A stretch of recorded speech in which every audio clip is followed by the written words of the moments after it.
A paz do Senhor, igreja. Quero aproveitar que você está de pé, abra comigo a tua Bíblia no livro do profeta Ezequiel, capítulo 37. Livro do profeta Ezequiel, capítulo 37. Vamos ler alguns versículos a partir do versículo 1. Enquanto se encontra, eu quero agradecer a oportunidade, o convite me feito pelo pastor.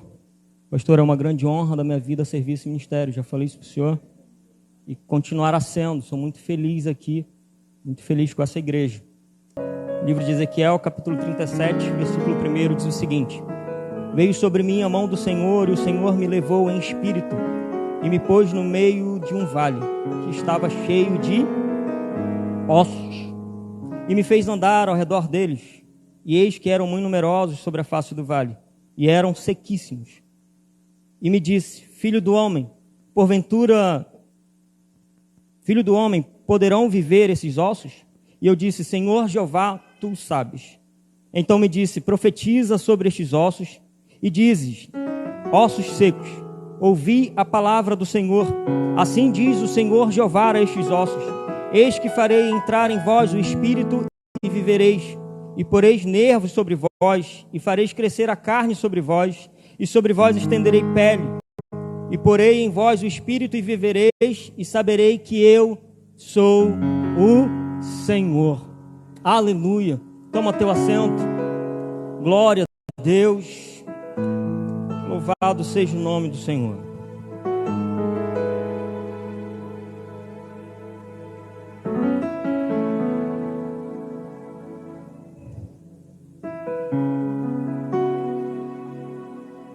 Estamos no mês de janeiro do ano de 2023 e esse ano foi intitulado como Janeiro Profético. Eu quero falar com você hoje sobre uma palavra que Deus colocou no meu coração, de algo que precisa acontecer na nossa vida, segundos antes, instantes antes do momento da profecia. E é sobre isso que eu quero falar. Provavelmente você já ouviu pelo menos umas 300 vezes alguém pregar sobre esse texto. Com certeza você já ouviu falar dos ossos secos. Ainda que você não tenha lido nada da Bíblia, você já ouviu falar sobre essa passagem. Você já ouviu falar como o Senhor levantou aquele exército do meio de um vale de ossos que estavam sequíssimos. Secos, muito secos e sequíssimos. É como se fosse o terceiro estágio da sequidão. Então, certamente você já ouviu falar sobre isso, você já conhece essa história. Eu não vou me prender a isso. Eu vim falar de uma outra coisa. Eu vim falar de que toda palavra liberada por Deus, toda palavra profetizada da parte de Deus, ela é sempre uma geradora de vida. Então guarda isso. Toda palavra profetizada da parte de Deus, ela é geradora de vida. Então, mas para que Deus libere uma palavra, nós precisamos estar atento a algumas coisas. Porque a gente passa por situações, a gente passa por alguns conflitos, a gente passa por algumas crises existenciais. E aqui, se a gente não atentar bem para o que Deus está falando, para o que Deus está fazendo, para o que Deus está nos mostrando, a gente passa desapercebido com muitas coisas. E é sobre isso que eu quero falar contigo nesta noite. Ezequiel era um garoto de linhagem sacerdotal. O bisavô dele foi sacerdote, o avô dele também, o pai também. E ele tinha tudo para uma carreira ministerial muito saudável, pastor Leandro. Só que a vida ministerial dele foi atravessada por um acontecimento ocorrido ali com o povo de Israel. O quê? O cativeiro da Babilônia. E agora, um pouco antes dele ser nomeado, consagrado, ordenado ao serviço sacerdotal, vai Ezequiel com o povo da Babilônia lá para o cativeiro. E ali, quem sabe, eu te pergunto o que passaria na sua cabeça se você estivesse no lugar de Ezequiel naquele momento. Deus, meu bisavô foi sacerdote, meu avô foi sacerdote, meu pai foi sacerdote, e eu tenho que vir para o cativeiro. Por que assim? Por que que as coisas acontecem na minha vez, comigo? E aí vai Ezequiel juntamente com o povo para o cativeiro. Só que Ezequiel vai para a rua. Ezequiel não vai para o palácio como foi Daniel. Vocês conhecem também a história de Daniel. Daniel é um jovem que é levado no cativo de Jerusalém para a Babilônia, mas ele foi selecionado para ir para o palácio. E me faz lembrar, pastor Michel, de uma palavra que o Senhor pregou aqui pelo menos 10 anos atrás. O Senhor disse que nem todo obreiro vai ter um ministério de palácio. O Senhor lembra disso? Não, né? Provavelmente não. Mas o pastor Michel pregou isso e eu guardei isso no meu coração. Nem todo obreiro vai ter um ministério de palácio. Alguns vão para a rua, assim como Daniel. Outros vão para o palácio, assim como Ezequiel vai para a rua e Daniel vai para o palácio. Mas nem todo mundo tem essa vida de palácio. Agora imagina lá Ezequiel nas ruas da Babilônia, Ezequiel com promessas de ser sacerdote da casa do Senhor, alguém com linhagem, alguém já separado para aquele serviço, alguém esperando as coisas acontecerem, mas aí ele se vê onde? No cativeiro da Babilônia.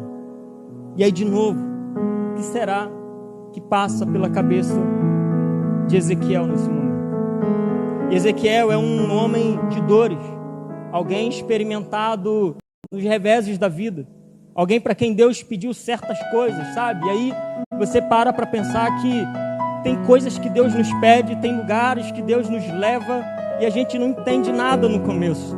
A gente não entende o porquê que Deus chama, o porquê que Deus fala, o porquê que Deus faz, o porquê que Deus leva a determinadas situações, a determinadas circunstâncias, e a gente fica sem entender.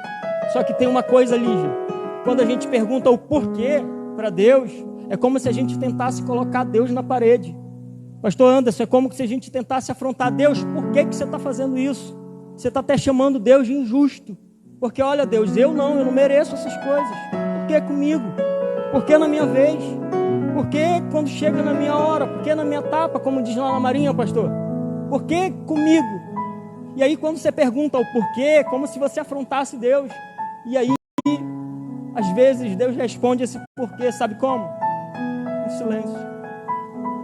E a gente passa por situações sem resposta. A gente passa por lugares sem resposta. Mas a mocidade cantou aqui agora há pouco. A mocidade que mora do lado esquerdo do meu coração, tá? Nunca esqueçam disso. A mocidade cantou que Deus nunca vai nos abandonar.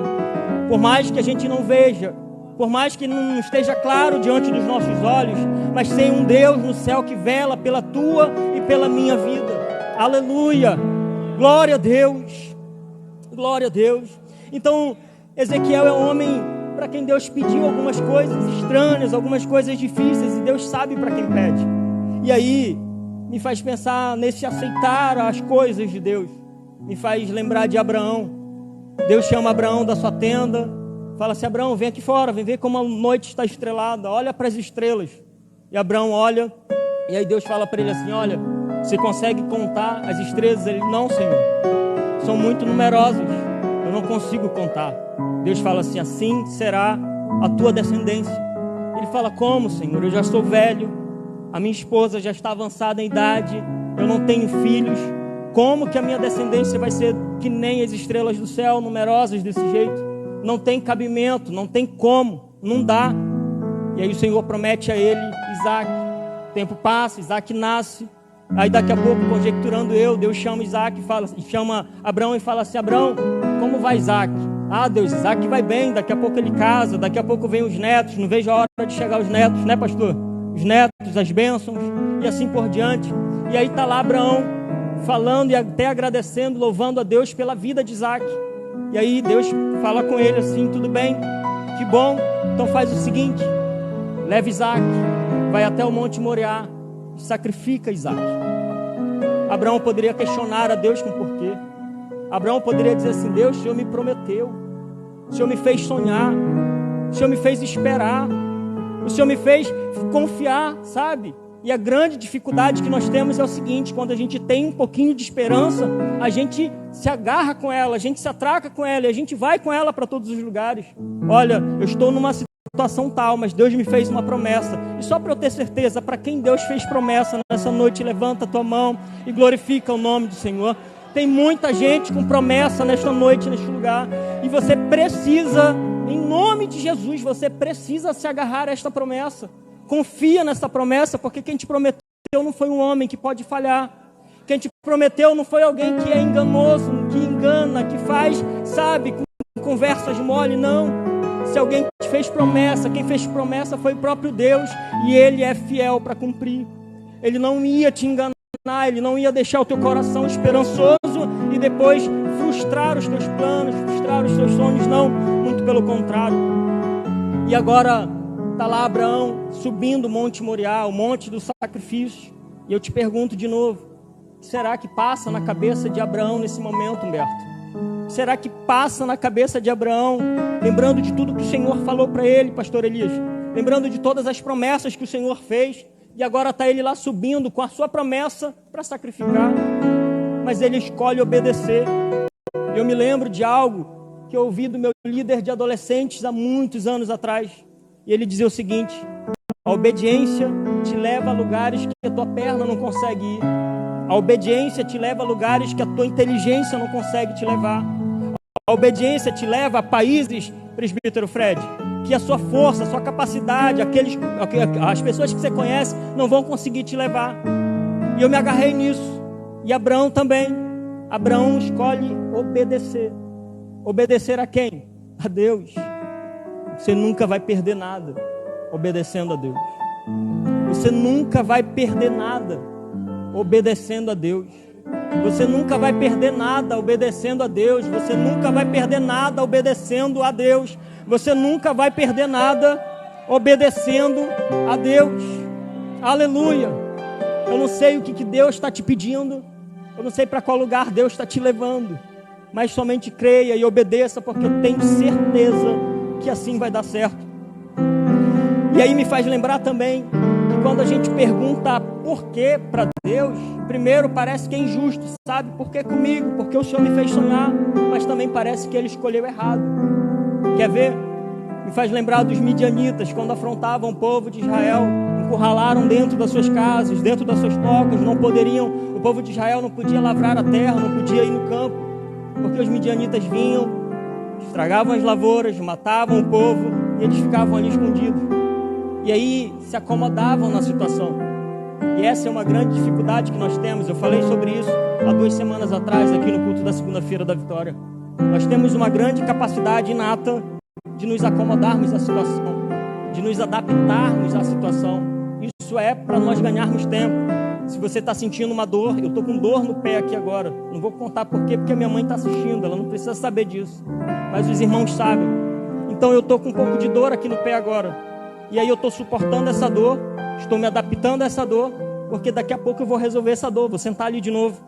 Então essa adaptação serve para isso. Você se adapta um pouco, você se acostuma um pouco, para daqui a pouco você resolver esse conflito, resolver esse problema, resolver essa questão. Entenderam? Então a adaptação serve para isso. O problema é que a gente vai se acomodando em cima dessa adaptação. E esse comodismo gera a nossa vida um ciclo vicioso. A gente vai se adaptando a uma vida mais ou menos, sabe? A uma vida nem para lá nem para cá, uma vida que não te agrada, mas também não te entristece. E a gente vai se acostumando à opressão do inimigo, a gente vai se acostumando a não sair ao campo para lavrar a terra, a gente vai se acostumando a viver aquela vida que não nos traz felicidade, aquela vida que não nos traz alegria, aquela vida que não nos dá prazer de viver. O problema do comodismo é isso, porque ele gera esse ciclo vicioso. E aí a gente vive essa situação hoje, amanhã, na semana que vem, no mês que vem, no ano que vem. E daqui 10, 20, 30 anos a gente está no mesmo lugar, vivendo as mesmas coisas, passando pelas mesmas dores, pelos mesmos conflitos, justamente porque nós não nos movimentamos diante dele. Quem estava aqui na reunião de obreiros hoje, mais cedo, à tarde, o pastor Marco Aurélio falou que o nosso comportamento no deserto vai determinar o tempo que nós passamos nele. Lembra? O nosso comportamento no deserto vai determinar o tempo que nós passamos nele. O nosso comportamento diante de uma situação difícil, diante de uma crise, vai determinar o tempo que a gente passa por ela. Eu posso me acomodar aqui na minha limitação e dizer assim: eu nasci para isso, eu nasci assim, eu sou assim e eu vou viver assim. Lembram a síndrome da Gabriela? Eu sou assim, não tem mais jeito. Quando a gente tem isso na nossa vida, quando tomamos essa verdade para nós, a nossa vida de fato fica desse jeito, porque nós não fazemos nada para mudar aquela situação. Detalhe, você não é feliz nela, eu não sou feliz nessa situação, mas eu também não faço nada para mudar. Então eu vou viver isso anos após anos, tempos após tempos. E aí, quando que as coisas vão mudar? E era nessa situação que estava vivendo o povo naquele momento. Os midianitas lá fora, todo mundo até olhava na janela. Eu falei, não dá para fazer nada não. Até que se levanta alguém, Gideão, e olha e fala assim, não dá para lavrar a terra, não dá para malhar o trigo lá no campo. Você precisa do campo para malhar o trigo, você precisa do vento para malhar o trigo. Mas ele não se conformou com a situação que ele estava vivendo. Então, não dá para ir no campo, né? Onde que dá para eu ir? Tem um lagar ali. O lagar é o lugar onde você vai trabalhar as uvas e não o trigo. Mas ele foi para o lagar para malhar o trigo. Algo improvável para mudar a situação. Ele precisava fazer alguma coisa para a família dele. Ele precisava alimentar a família dele. Aí o Senhor veio isso, se apresenta a ele e fala assim, Gideão, você vai livrar o povo de Israel da mão dos midianitas. Lembra quando eu disse que quando você pergunta o porquê para Deus, parece que ele está sendo injusto ou parece que ele escolheu errado? Gideão olha para Deus e fala assim, Senhor, como que eu vou livrar o povo? Logo eu sou o menor dos filhos da minha mãe. A minha casa, a casa do meu pai é a mais pobre e a menor da minha tribo. E a minha tribo é a menor da tribo de Israel. Quando você pergunta o porquê dessa forma, vai parecer até que Deus te escolheu errado. Deus não te escolheu errado não, meu irmão. Eu tenho um nome que todo mundo tenta resumir, tenta colocar um apelido, tenta fazer alguma coisa. Eu gosto do meu nome. E o Senhor me chamou foi pelo meu nome. Lá no lugar onde eu estava. E era longe. Daqui para Belém, voo direto, são 3h30 de viagem. De Belém para a cidade dos meus pais, onde moram os meus pais hoje, são 4 horas de viagem. Da cidade de onde eu morava para o lugar, da cidade onde meus pais moram hoje para o lugar onde eu morava, era mais ou menos 1h, 45 minutos, 1h de bicicleta. E era lá que eu morava, no interior. Contei hoje para as meninas, lá na classe de jovens. Eu estudei o ensino médio à luz de lamparina, não tinha energia elétrica lá. Não tinha geladeira, não tinha televisão. E não era porque éramos pobres, não, porque não tinha energia elétrica. Para que você vai comprar uma geladeira se não tem onde ligar essa geladeira? Para que você vai comprar uma televisão se não tem onde ligar? E o Senhor foi lá, me chamou de lá pelo meu nome. Ele não me chamou errado, não. Ele não te chamou errado, não. O Senhor não errou quando te escolheu. Ele te chamou foi pelo teu nome. Ele não te chamou, ei, você olhou, não. Ele te chamou lá pelo teu nome, ei, Clodoaldo. Eu falei assim, eu? Por que eu, Senhor? Logo eu sou o menor dos filhos da minha mãe. Eu sou o menor da casa do meu pai. A casa do meu pai é a menor da tribo. E a minha tribo é a menor do povo de Israel. O Senhor tem certeza que é comigo?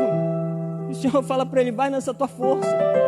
Todas as vezes que você pergunta o porquê para Deus, você o afronta, você diz que ele é injusto, ou você acha que ele escolheu errado. E todas as vezes você vai ficar sem a resposta da sua pergunta. É muito melhor que ao invés de você pergunte o porquê, Elício, perguntar o para quê. Percebe que o para quê soa até de forma mais mansa, soa mais quebrantado. Você pergunta a Deus, para que eu estou passando por essa situação? Até a entonação da voz muda. E aí quando você pergunta o para quê para Deus, com certeza vai vir um ensinamento. Com certeza vai vir um aprendizado. E com isso você cresce. Com isso você avança. Com isso o teu coração é confortado. Então, assim, as coisas estão difíceis. Mas eu perguntei para Deus por que as coisas estão difíceis. Ele disse que é só um tempo. O deserto é só um tempo. Tem tempo certo para começar. E eu te garanto, em nome de Jesus, que tem tempo certo para terminar. Então eu não sei o que Deus está te pedindo. Quem sabe Deus está pedindo até o teu Isaac. Mas coloca a mão assim, estamos no janeiro profético. Coloca, se você puder, coloca as duas mãos assim para cima. Eu vou já profetizar aqui em nome de Jesus. Colocou? Estamos no janeiro profético. Quem sabe Deus está te pedindo o teu Isaac. Então ouve isso e guarda no teu coração. Deus para si proverá o cordeiro na tua vida. Deus proverá o cordeiro para a tua vida em nome de Jesus. E você não vai precisar sacrificar o teu Isaac. Recebe isso para a glória do nome do Senhor. Aleluia. Glória a Deus. Glória a Deus. Então eu não sei o que foi que Deus viu em você. Não sei. Talvez Deus olhou para você e falou assim, esse menino aqui é o menor lá da casa dos pais dele. Vou levar para mim. Talvez Deus olhou para você e falou assim, você é o mais gordinho que tem na tua rua. Vou levar. Você talvez seja o mais feinho da tua família. É você que eu vou usar. Talvez você seja o mais desacreditado que tem na casa dos seus pais. É você que vai encher. Deus sabe o porquê te chamou. Deus sabe muito bem o porquê te escolheu. Então nunca duvide do teu chamado e nunca menospreze o trabalhar de Deus na tua vida. Pode ser que você esteja passando pelo deserto. Pode ser que você esteja subindo o Monte Moriá. Pode ser que você esteja indo para o vale. E detalhe, não era só um vale. O vale é lugar de exposição.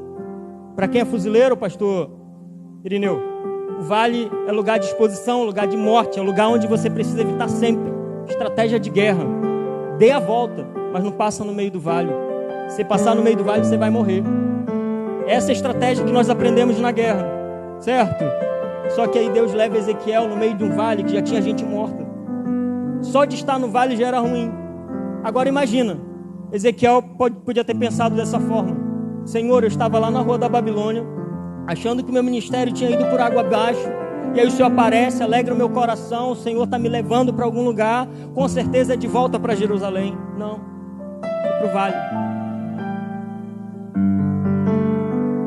Quem que entende o agir de Deus? Às vezes a gente espera uma coisa, mas na verdade não acontece aquilo, acontece completamente o oposto do que a gente estava esperando. E é nesse momento que Deus começa a revelar a visão dele sobre a nossa vida. Porque ele nos leva no deserto, ele nos leva no Monte Moriá, ele nos leva nos vales, justamente para nos mostrar qual é a visão dele sobre a nossa situação, sobre aquilo que a gente passa, que a gente não entendeu ainda, por isso que a gente está perguntando o porquê para Deus, mas ele já sabe. Então eu vou te explicar. Vamos ali, Monte Moriá. Vou te explicar como que é a minha visão sobre o sacrifício. Vou te levar lá no deserto. Vou te ensinar como que é a minha visão sobre o que você precisa atender. Vamos lá no vale. Vou te levar para tu ver qual é a minha visão a respeito dos ossos sequíssimos. E aí a palavra já está sendo liberada. Ezequiel só precisava profetizar naquele momento. Mas antes disso, tem muita coisa que ainda acontece. Porque para a gente profetizar, as coisas precisam pelo menos fazer sentido para a gente, não é? Sim ou não? Só que com Deus não. É muito fácil a gente profetizar quando as coisas estão andando muito bem. É muito fácil profetizar quando você começa a ver uma luz lá no fim do túnel, quando as coisas começam a se encaixar, quando as coisas começam a tomar forma, a ocupar os seus devidos lugares. Fica fácil você profetizar. É muito simples. Quer ver? Fica de pé, Mateus, por gentileza. Mateus é um menino muito dedicado à obra aqui na igreja, envolvido com várias atividades. Chega cedo, acorda cedo aos domingos, entrega almoço por aí. Hoje estava calor, não estava, Mateus? Estava quente. Menino muito dedicado, obreiro desse ministério. O que eu vou te falar, Mateus, vai pesar na sua vida. Então, cuidado com isso, tá? Se você seguir com as pessoas certas, os conselhos certos, sendo obediente aos seus pais, ao seu pastor, ao seu líder, às autoridades civis e militares, você vai muito longe. Amém? Então estende a tua mão aí. Eu profetizo que você vai ser um grande presbítero da obra do Senhor. E o nome dele vai ser glorificado na sua vida, na tua casa e por todos os lugares por onde tu andar. Em nome de Jesus, pode sentar. É fácil. É fácil. Quero ver você profetizar para um amigo meu. Me ajuda em oração com ele. Ele tem 2 famílias. Tem filhos nas 2 casas. Profetiza que ele vai ser um bom pai. Vou te perguntar para qual dos filhos. Profetiza que ele vai ter um bom marido. Para qual esposa? Profetiza que ele vai ser honesto, se ele deve para todo mundo na praça. Profetiza que ele vai largar o vício, se ele é um alcoólatra, um viciado em drogas. Profetiza. É difícil. Parece que não tem mais solução, sabe? Profetizar na vida de alguém, ou profetizar numa situação onde você já vê uma luz, é fácil. Você profetiza. Meu Deus.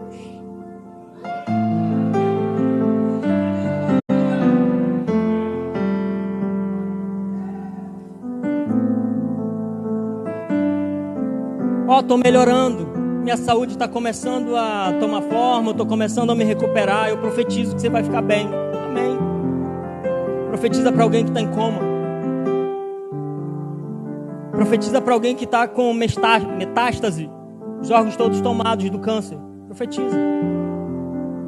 Profetiza para alguém quando os médicos desenganaram, disseram assim: olha, tem mais solução, pode levar para casa e aguarda a morte do seu ente querido. Profetiza. É mais difícil. Muito mais difícil. Mas o Senhor levou Ezequiel lá naquele vale. Foi para mostrar para ele qual era a visão de Deus a respeito daquilo. E eu disse no começo que toda palavra profetizada da parte de Deus, ela é geradora de vida. Toda palavra profetizada da parte de Deus, ela é geradora de vida. Toda palavra profetizada da parte de Deus, ela é geradora de vida. É isso que a gente precisa entender.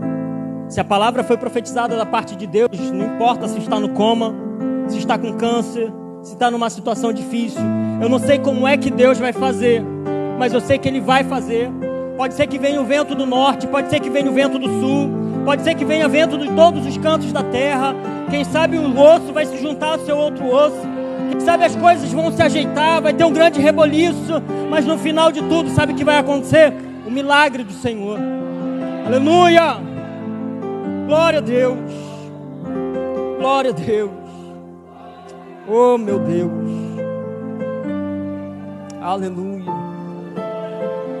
Então não questione o porquê que Deus te escolheu, não. E nem questione o porquê que Deus faz certas coisas com você, te leva em determinadas situações. Não me pergunta por que Deus te leva de situações difíceis a lugares complicados e não a mim. Não me pergunta por que Deus faz você passar no deserto enquanto o seu amigo, seu vizinho, que às vezes está até sentado aí do teu lado, está de férias na praia. Não questione Deus. Deus sabe por quê. Um professor sabe exatamente para qual aluno fazer aquela pergunta difícil. O pastor Eucides falou ontem uma coisa que me fez pensar nessa mensagem. O professor sabe exatamente qual é o aluno que vai ser diferencial naquela turma. O professor sabe exatamente para quem fazer aquela pergunta difícil que ele quer que o aluno responda. É uma pergunta difícil, ninguém sabe, mas o professor sabe. Assim, irmã Sônia? Não é? Deus sabe o quanto que você suporta. Deus sabe até onde que você pode ir com Ele. E quem sabe o que Ele está fazendo é só um teste. Será que vai aguentar? Vamos ver o deserto. Oh, meu Deus. Será que vai aguentar? Vamos ver o Monte Moriá. Moevaldo. Monte Moriá. O seu Isaac. Será que vai aguentar? Meu Deus. E o vale? Ossos secos. Ossos muito secos. Ossos sequíssimos. Será que dá? Não questione quando Deus te leva a um lugar. Nem questione quando Deus te faz passar por uma situação muito difícil. Ele sabe exatamente o porquê disso. A vontade dele na nossa vida não é nada mais e nem a menos do que boa, perfeita e agradável. Amém? A vontade dele é boa, perfeita e agradável. Eu tenho certeza que no mínimo foi a vontade permissiva, como se diz por aí. Foi vontade permissiva de Deus nos fazer passar por essa situação, nos fazer passar por esse vale, por esse deserto, por essas situações todas. Mas aí Deus não frustra os sonhos de Ezequiel. Ezequiel podia pensar assim: agora está tudo perdido, agora está tudo acabado, estou na Babilônia, não serei mais sacerdote. O Senhor tinha outros planos para ele, para ser profeta. Glória a Deus. Mesmo lá na Babilônia, mesmo no vale, mesmo no cativeiro, mesmo no deserto, mesmo no Monte Moriá, o Senhor tem planos para a tua vida. E como eu disse, parafraseando o pastor Michel, nem todos nós teremos vida ministerial de palácios, mas nós precisamos ser produtivos ali onde nós estivermos. Seja no vale, seja produtivo no vale. Seja no cativeiro, louve e adore no cativeiro. Seja no deserto, não deixe de adorar a Deus porque você está no deserto. está passando uma situação difícil e complicada, lembre-se que tem um Deus que nunca vai tirar os olhos de você e que principalmente, todas as vezes que Ele olha para a sua mão, Ele olha e vê assim, ó, Clodoaldo, porque o nosso nome está gravado na palma da mão dele. Aleluia. Então Ele não esqueceu e nem vai esquecer de você. Glória a Deus. E às vezes os nossos olhos acham que é até o fim.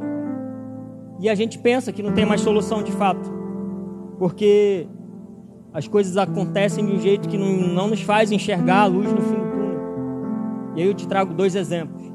Daniel e José. Ambos foram governadores.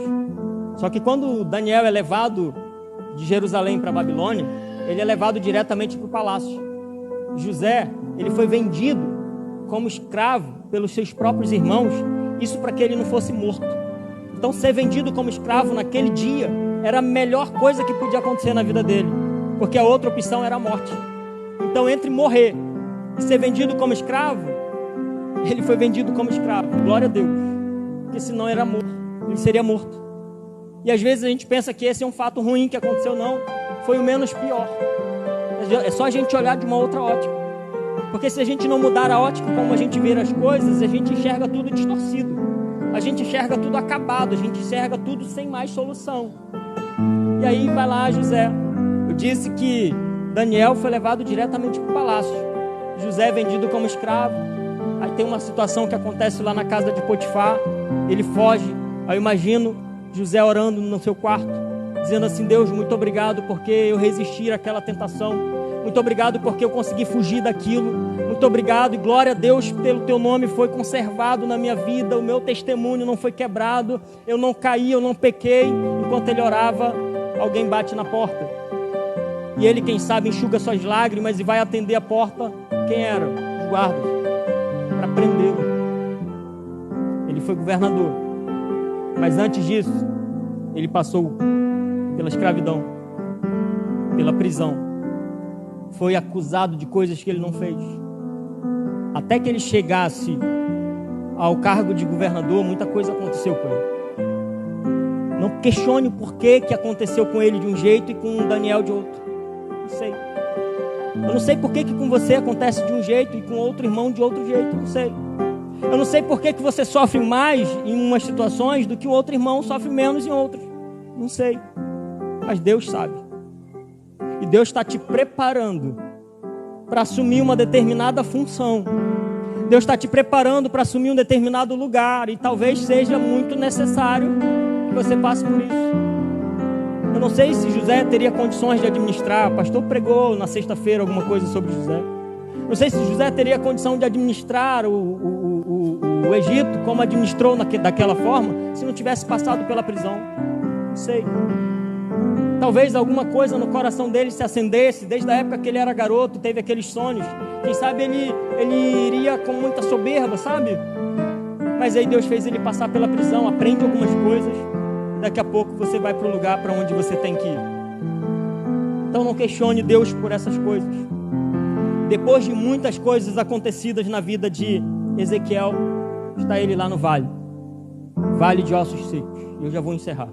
Eu vou pedir para você ficar de pé. Aleluia. Depois de muitas coisas, Deus leva Ezequiel ao vale de ossos secos. E ali, aqueles ossos não tinham expectativas nenhuma de vida. Não tinha chance nenhuma humana daquele exército ficar de pé. Não tinha. Mas aí Deus libera uma palavra para Ezequiel. Ezequiel, profetiza, fala desse jeito para os ossos. Ossos secos, ouvi a palavra do Senhor.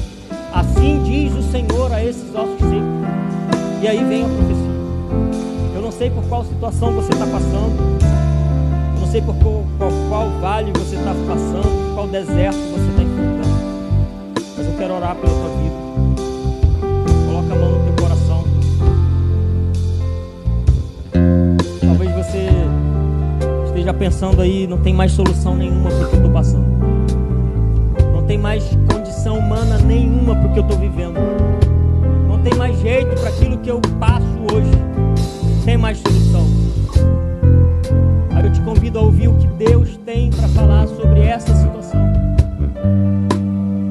sei que aos teus olhos de fato não tem a solução, mas e para Deus? O que é impossível para Deus? Porventura há alguma coisa que Deus não possa fazer? Porventura há alguma situação que Deus não possa mudar? Porventura há algo que Deus não possa trazer de volta à vida? Meu Deus, aleluia. Oh meu Deus, glorificamos o teu nome, meu Senhor, nesta noite. E aqui está, Senhor, a tua igreja, com os olhos fechados, tem gente chorando, com o coração, Senhor, quem sabe quebrantado, e sem entender o momento que passa, a situação pela qual passa, o lugar pelo qual frequenta.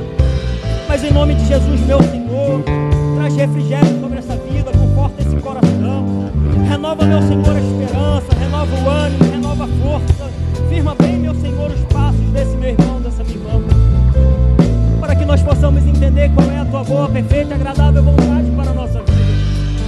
Oh meu Deus do céu, em nome de Jesus, nós precisamos profetizar para a situação ser mudada, mas nós precisamos dar os nossos ouvidos em Ti.